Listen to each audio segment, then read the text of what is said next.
This?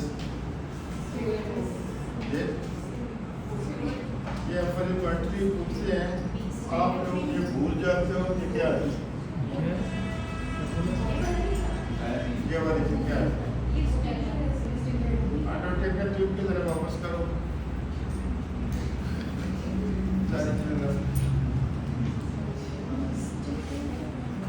इसका क्या नाम है? This is stellate. स्टिलेट का क्या काम है? ये अंडरटेकर ट्यूब है ना, दिस इज वेरी सॉफ्ट। जब मैं डालूंगा तो ये इस तरह ढीली होकर टेढ़ी हो जाती है और प्रॉपर अपनी साइड में जाती नहीं है, जिधर उधर जाता है। तो ये मैं अंडरटेकर इसके अंदर ये डाली, ये स्ट्रेटन करने के इससे आगे नहीं निकालनी, ये थोड़ा हार्ड होती है। तो इसकी मैं अपनी मर्जी की पोजीशन बना ली। तो अब जो है ना पोजीशन मेरी मर्जी की बन गई। अब मैं आसानी से इसमें डाल के ट्यूब को डाल दूँगा। This is called stylet. It help to facilitate the intubation.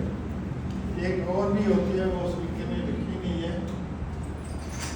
That is called बूजी।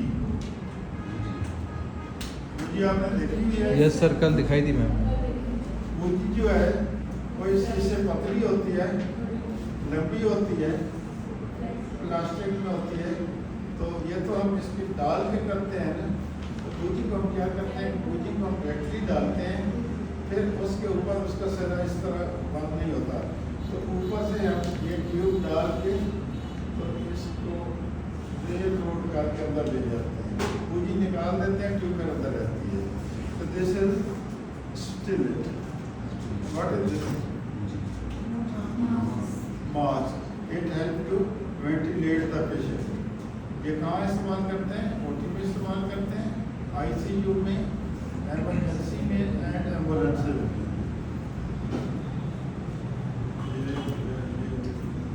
What is this? This is syringe। ये हम एयर को इस्तेमाल के लिए इस्तेमाल करते हैं, बाकी भी मुख्तलिफ कामों में इस्तेमाल करते हैं। और इसका भी आपका नाम भूल जाता है। एक ये हमारी फॉर्सेप्स है, ये इस्तेमाल होते हैं, इसका नाम है मैगेल फॉर्सेप्स। सबको दिखा दो, ये मैगेल फॉर्सेप्स का आपको नाम भूल जाता है।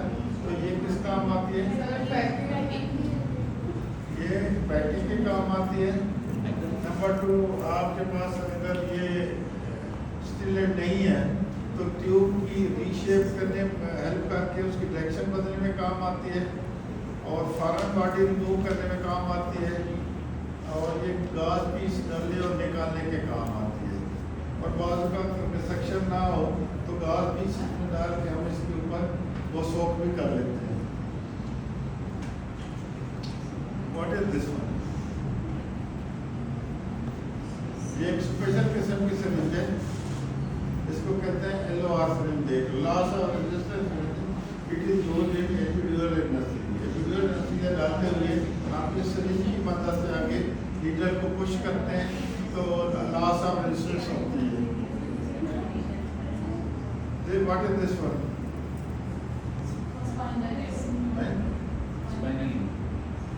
दोबारा याद सोचो।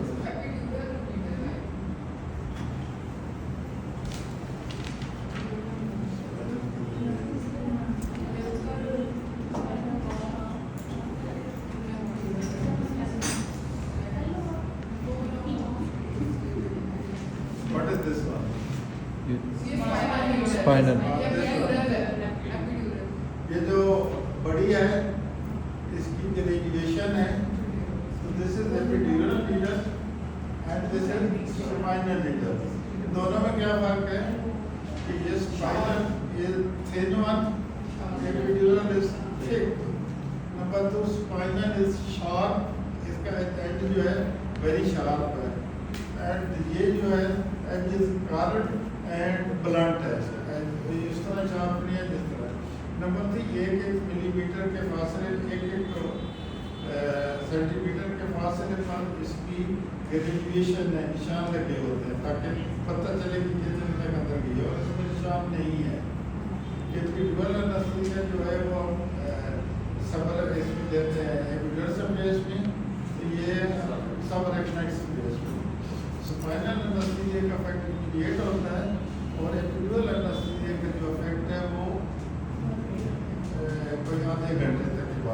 से आधा घंटे के बाद होता है। स्पाइनल एनेस्थीसिया की डोज थोड़ी होती है 2 ml, एपिड्यूरल एनेस्थीसिया की डोज ज़्यादा होती है 20 ml। तो बीपी जो है वो स्पाइनल में ज़्यादा फॉल होता है, लेकिन इसमें भी होता है, देर से होता है, तो ये इनमें फ़र्क है। What is this one? Central venous This is CVP gland. CVP ना CVP glands. And what is this?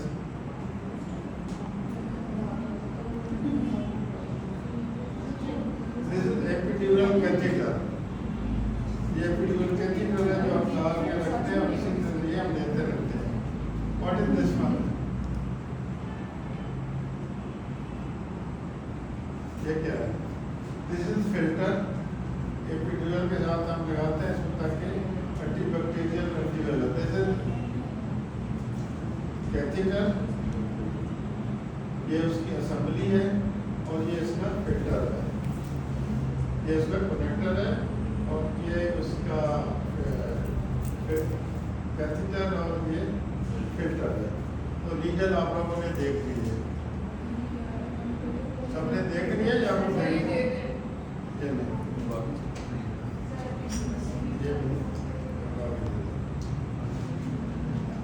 What is this? This is IV cannula। तो ये कलर कोडिंग से आपको पता चल जाना चाहिए कि ये कौन सा नंबर है। तो ये कौन सा नंबर है? किसी ब्रिक से मैं किसी अपने नर्सरी को दिखाऊंगा, वो दूर से बता देगा सर ये क्या नंबर है? देखो जो 18 होता है ना, मोस्टली हम 18 प्रेफर करते हैं इंट्रा ऑपरेटिव ऑपरेशन के लिए, जो बड़े ऑपरेशन होते हैं। That is green. 18 का ये जो कलर होगा ना, ये वाला, ये ग्रीन होगा। तो उसके बाद आता है 18 नंबर का कैनुला होता है, उसके बाद आता है 20 number.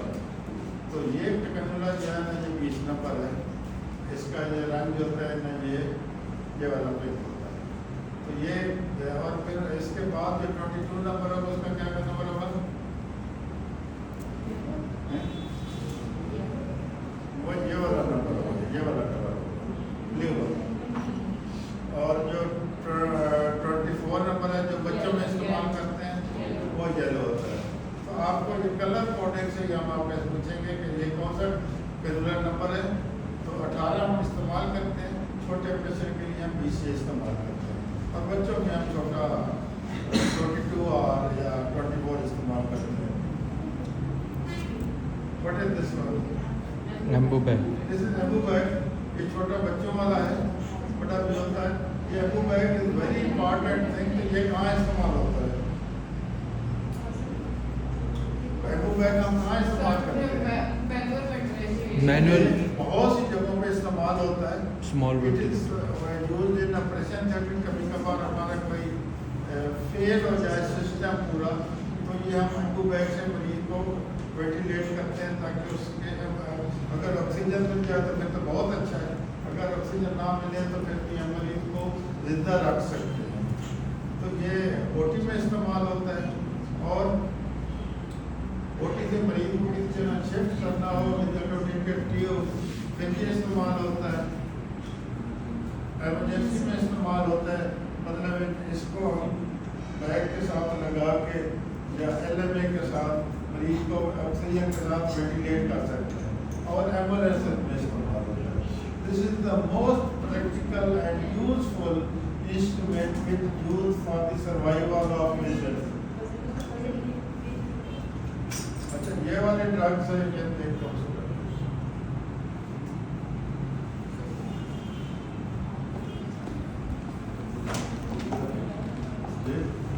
this is the Bupivacaine. This is the local anesthetic, most commonly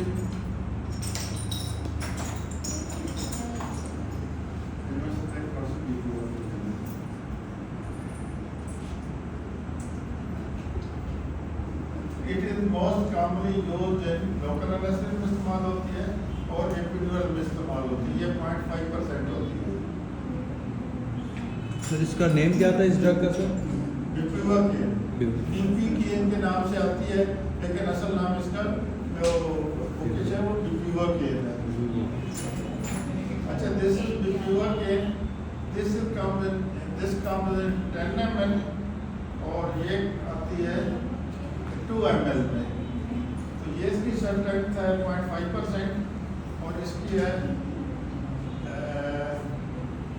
0.75%। 0.5% का क्या मतलब है कि कितनी मिलीग्राम पर ml?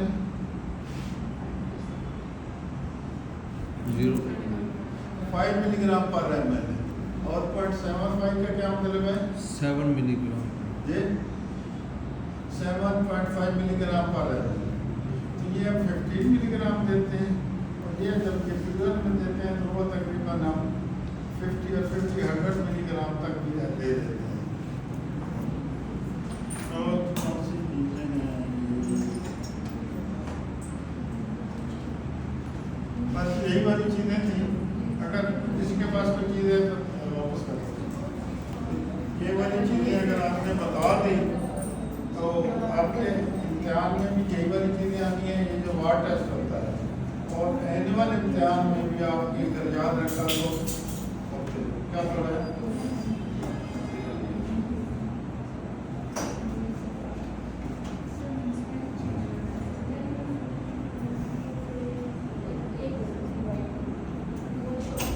आप लोग कोई चीज पूछना चाहते हो? Any question?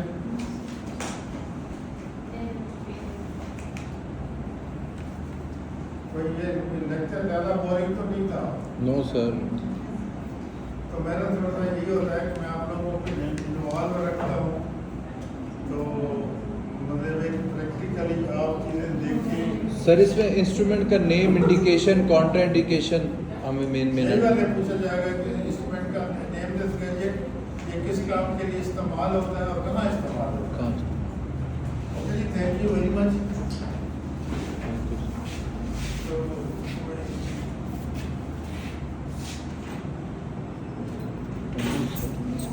इसका जरा मैं छोड़ दूँ, वो आ जाएंगे सर। नशे की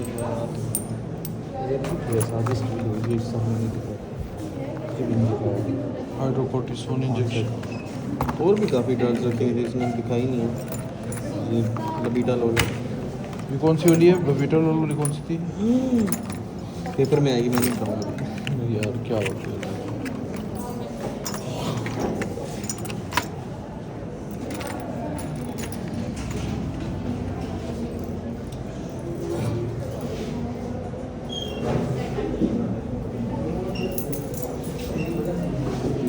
सर ये वाली ड्रग भी वैसे रहेगी। ये जो है एंड ये हाइड्रोकॉर्टिसोन्स हैं, ये क्या है? लबीटालोल और बीटालोल, दिस इज ब्लड प्रेशर किसी का ज़्यादा हो जाता है यस सर। तो हम उनको ये बीटा ब्लॉकर हैं उनको देते हैं। और सर ये भी ऑन सेट वाली रहेगी। अनसेट जो है ना, ये ड्रग जब एंटीमेटिक्स है, जब कोई मरीज को ये वाला मसला हो रहा है तो फिर हम सर एक चीज़ मैंने पूछी थी, ये जो दोनों ईटीटी ट्यूब्स हैं इसमें से कफ वाली कौन सी, नॉन कफ वाली कौन सी है? देखो यार, सिंपल सी बात है, इसमें कोई कफ नहीं है तो ये कफ है। और सर इसमें आपने वो जो मार्किंग बताई थी कि 20 तक हम फीमेल्स में लेके जाते हैं, ये वाली ये वाला देखो ना, इधर मार्क 20 लगा हुआ है। ये फीमेल्स तक लेके जाएंगे। 20 फीमेल की होती है और 22 मेल की होती है। ये समझ। मार्किंग हर जगह हर ट्यूब में होगी। और सर इसका नाम आपने बताया था, वो मैं पिक नहीं कर पाया था, ये वाला LOR से नहीं, loss of resistance. Loss of resistance, अच्छा LOR। LOR।